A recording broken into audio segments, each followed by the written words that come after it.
Welcome to this explainer. I'm absolutely thrilled to have you here today because we're about to look at something that really has the potential to completely shake up how we think about one of the world's oldest industries. We're unpacking the vision of two innovators, Brian Sabanda and Malik Sabego, and their totally groundbreaking concept called PulaStock. They're on a mission to build Botswana's digital livestock economy, and they're doing it by actually inviting the public to help shape the very foundation of the platform. It's just a fascinating look at what happens when traditional agriculture meets modern innovation. So let's jump right in. Okay, let's dive into this, because this really is the central question that kicks the whole thing off. Can you really invest in cattle? I mean, when you hear the word investment, your mind probably jumps straight to real estate, right? Or the stock market, or maybe tech startups. But what about agriculture? You've got everyday citizens, young professionals, students, and they're looking at the agricultural space wondering if there's a place for them at the table. They see the value, they definitely see the potential, but the barriers to entry, they just seem unbelievably high.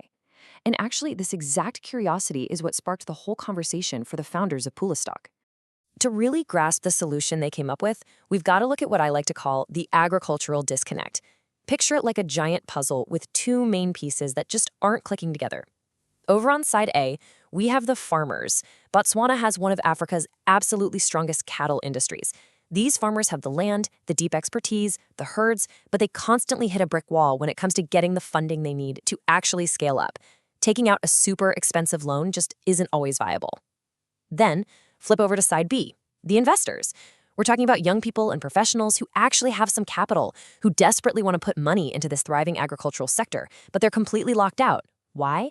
Because they literally just don't know where to start. So you've got this massive, frustrating gap between the two groups. And that brings us to the technological bridge designed to finally close that gap, PulaStock. The founders define it as a digital ecosystem connecting verified agricultural opportunities with everyday people.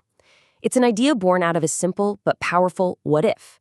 Like, what if technology could actually connect those two isolated worlds?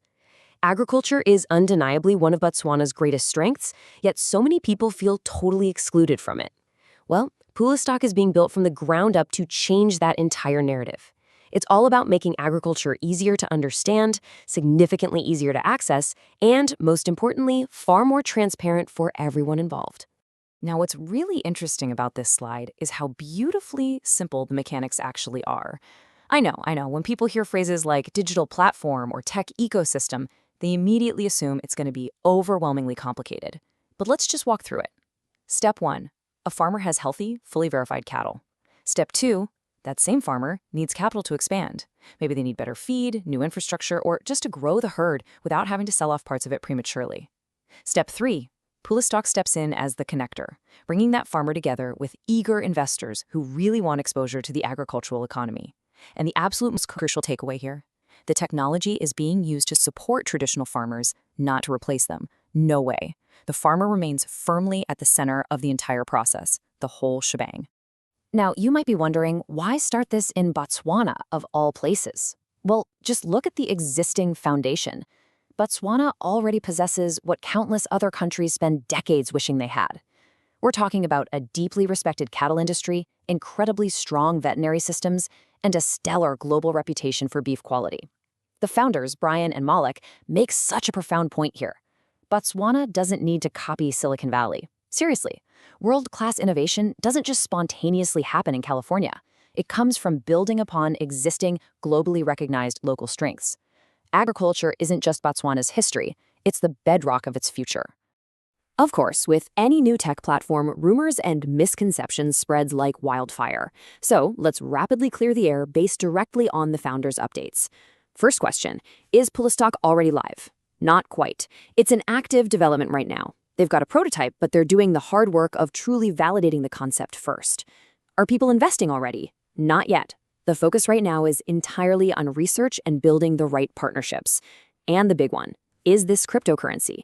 A resounding no. They are exploring supportive technology, sure, but they are crystal clear that any future financial products will only come after rigorous, appropriate regulatory engagement.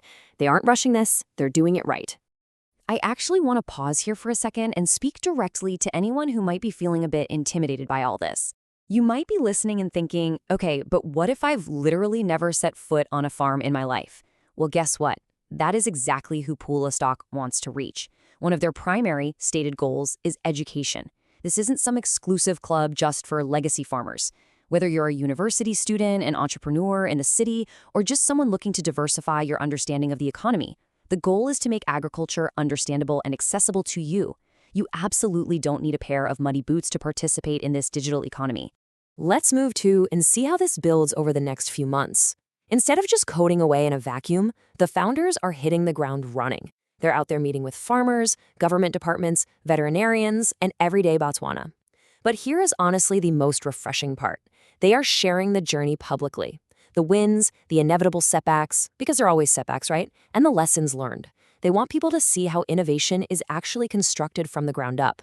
Plus, they're launching surveys to gather feedback because they want to ensure they're solving real-world problems, not just imagined ones. They're actively inviting the public to jump on their website, PulaStock.com, to join the interest list and share their thoughts.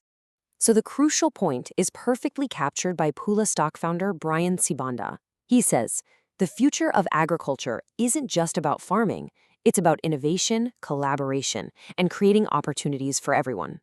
This whole concept goes way, way beyond just a piece of software. It's about a fundamental belief that globally relevant innovation can absolutely be rooted in local strengths.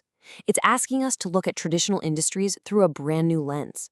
Think about it. If technology can turn a distant herd of cattle into a transparent, accessible opportunity for a young professional in the city, what other barriers could we break down next? That's definitely something worth chewing on. Thank you so much for joining me for this explainer, and definitely keep your eyes on the fascinating innovations happening right now in agriculture.